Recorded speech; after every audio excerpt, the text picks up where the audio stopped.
with ex-NSA agent Bill Benny. Just wanted to share this.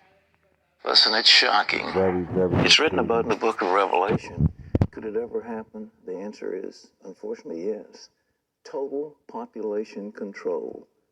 Bill Benny says that's what the National Security Agency wants. He should know. He was technical director of that agency and worked there for more than 30 years. He became one of their top analysts, perhaps the best code breaker in America, before he resigns because of their domestic spying programs. He's with us now from Washington. Bill, thank you so much for being with us. We're glad to see you. Well, thanks for having me, Pat. Look, how big is this apparatus of the NSA? We hear about it, but you know firsthand. Well, I think there are about 40,000 people working at Fort Meade at NSA headquarters, close to 40,000. And then they have facilities all around the world, plus a number of contractors also associated, probably on the order of 100,000, I would think, to 200,000 that work for them directly. So it's a rather large operation. I mean, it's between 10 and $15 billion a year that they spend on it ever since 9/11. So that's quite a bit of money they're investing in it. How much data can they acquire? Is there any limit to it?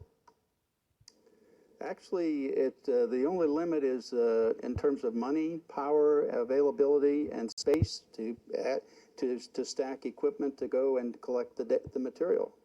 Well, now you said that the ultimate goal is total population control. In a democracy, that is really scary business. It's actually a totalitarian process that's been used down through history. I mean, that's what totalitarian dictators, states, that's what they want to do. They want to know everything about the population so they can control it. That was the idea behind the Soviet Union, the East German Stasi. That was their idea, and the Gestapo and the SS, and down through history, many others. Is our stuff more powerful than those agencies you mentioned? Yeah, unfortunately. That's the real problem I see, is that the capacity is, when you're looking at electronic activity of individuals, like when you use your credit card, or when you make a phone call or email anybody on the internet, or do chatter on the internet, that can be monitored in near real time if they're necessary. Otherwise, they can capture it, collect it, store it, and then retroactively analyze it. So it's something that it provides the opportunity to monitor everybody in the country, in fact, most everybody in the world, in near real time throughout the day. And that's really a 1984 on steroids, really. All right, now let's take Mrs. Joe Average living in Topeka, Kansas, and she goes to the store and buys something with a credit card. NSA's got that right then? They have electronic data. They'll collect financial transactions, sure. She calls her friend Myrtle down the street. That phone is monitored, that call? Not all of them, but a good many of them are recorded. Certainly all of the fact that she made that call is recorded and stored, and what we call graphed, that is building relationships. That's one of the real problems here. This is a violation of your First Amendment rights. Under the Constitution, you have the right to assemble, free assembly, which means that it doesn't say you have the right to free assembly as long as the government knows about it, which is what's happening when the telecommunications companies turn over all their records of phone calls to and from with duration. That tells them everybody you're contacting, your whole social network on the phone, because it's a simple matter of doing a reverse lookup to see who that is that you're calling. Oh, you quit the agency because you said what they were doing is unconstitutional. That is clearly unconstitutional, but why does the government keep on doing it? That's the reason I've been able to, at least from what I can see in the public domain, is they're doing it for law enforcement worldwide. And actually the main users of this data are in fact the FBI and the Drug Enforcement Administration.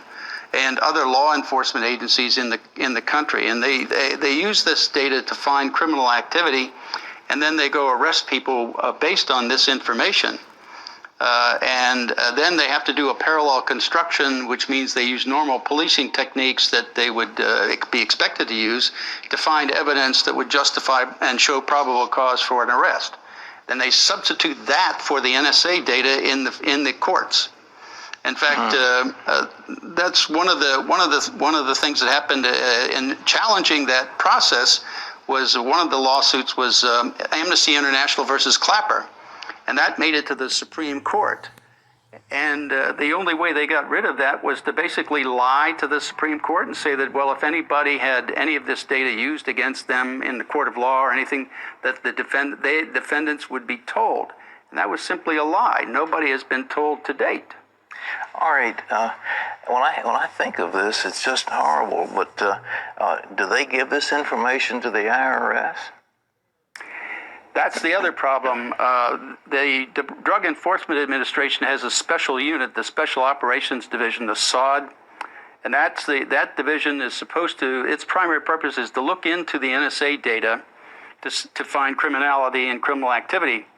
The members of that are the CIA, the NSA, the FBI, of course DEA, DHS, and the IRS. Now that means that the IRS has actually has access to all the data of the social networks of everybody in the country, because NSA builds those in the databases that they have from the billing data or the contact data that's provided by the telecommunications companies. So this in effect allows them, if they're interested in stopping anybody getting a 501c3 application in for tax exempt status for say someone in the Tea Party or the Occupy group or any religious group attempting to get 501c3 or tax exempt status, they could look into that mapped, graphed relationships and see if you're a part of any organization that they perhaps want to stonewall or slow roll and prevent from becoming politically active. And that's what's been going on. They've had access to this data. And one person was testifying in the House and Judiciary Committee, I believe it was, about some of the questions they were being asked by the IRS. And one of the questions that was asked that gave me the idea that they were using this information was this one person was asked, what is their relationship with another person? It was a specific name. Well, the question I had was not what was their relationship, but how did the IRS know about that relationship? The only way I could think of that they would know was be through this access to the data in NSA, where all that information is mapped out. So what you're saying is the NSA slips this stuff to them, they read it, get a clue, and then they go through their normal procedures and act like they didn't get the information, they got it from another source, so they pull the wool over Congress. You know, the congressman... Yes, go ahead. And they also use that in court, which means in my sense that means they're perjuring themselves in court. So I call that a planned program perjury policy run by the Department of Justice of the United States. You know, I'm horrified at all this, and I'm sure the average of America, you know, most of the congressmen they come out of neighborhoods and they're elected by the people. Do you think Congress has even a clue as to what you're talking about? Probably not a complete clue, but I think that's part of the reason that Representatives Amos and Conyers got a coalition of members of the House to try to unfund NSA's activity last year. They almost made it by about 12 votes. They lost by 12 votes, but they came pretty close for a first try. So there is a move in Congress to limit and stop this, and it really is all of this activity. It's unconstitutional under the First, Fourth, and Fifth Amendments. The first, because they're giving your associations and everything. The government is collecting that data. The fourth, because they're looking at the content. It's not just metadata that they're collecting; it's content also. And the fifth, because they're using data that the content of data that you pass between your friends and neighbors, and use that against you in a court of law. That's a violation of the Fifth Amendment. That is to have you are You can claim the Fifth Amendment not to testify against yourself. Well, that's a violation of that, too. How come some little guy didn't come after you in the middle of the night, or have they? They have, actually. They sent the FBI at me in 2007 and tried to intimidate me to stay quiet. What about Snowden? Is he a traitor or a hero? I looked at him as doing an absolute public service, not just to the people of this country, but to the world, because he produced evidence that's irrefutable by our government. That's the crimes against the Constitution and the laws that we had over time anyway. So that was irrefutable evidence of what they were doing, and so they cannot deny it now. What kind of megalomaniac would want to do something like this? Is monstrous. And these guys, I mean, where does the mindset come from that devises all this stuff? Well, that's what I objected to and why I left NSA early on back in 2001, because I saw this coming. I mean, I had worked the Soviet Union problem for almost 30 years, and it was very clear to me that in October of 2001, the NSA and the government, the U.S. government, started adopting the procedures and techniques and processes that the Soviet Union and the Stasi and all of the countries behind the Iron Curtain were using. So we were actually adopting their procedures. It was very clear to me that that was what was going on.